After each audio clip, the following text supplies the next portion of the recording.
Elon মাস্কের সঙ্গে আর কোনো সম্পর্ক রাখতে চান না মার্কিন প্রেসিডেন্ট ডোনাল্ড ট্রাম্প। এক সাক্ষাৎকারে তিনি সরাসরি বলেন, আমার ধারণা, হ্যাঁ, সম্পর্ক শেষ। সম্পর্কের অবনতি শুধু এখানেই থামেনি। ট্রাম্প সতর্ক করে বলেন, ইলন মাস্ক যদি ডেমোক্র্যাট প্রার্থীদের তহবিল দিয়ে সাহায্য করেন তাহলে এর পরিণতি হবে খুব খারাপ।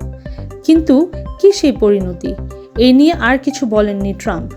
সম্প্রতি এক্স এবং ট্রুথ সোশ্যালে ইলন মাস্ক ও ট্রাম্পের মধ্যে শুরু হয় প্রকাশ্য বাকযুদ্ধ। ইলন মাস্কের এক পোস্টে তুলে ধরা হয় ট্রাম্পের সঙ্গে প্রয়াত জেফ্রি এপস্টেইনের অতীত সম্পর্ক। যদিও কিছু সময় পরই সেই পোস্ট মুছে ফেলা হয়। জবাবে ট্রাম্প বলেন, ওটা পুরনো খবর, বহু বছর আগের কথা, আমি এর সঙ্গে যুক্ত ছিলাম না।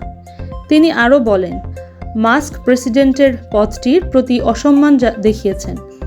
ট্রাম্প স্পষ্ট করে দেন, ইলনের সঙ্গে তার কোনো কথা বলার পরিকল্পনা নেই। উল্টো অভিযোগ করেন, তিনি মাস্ককে অনেক সাহায্য করেছেন।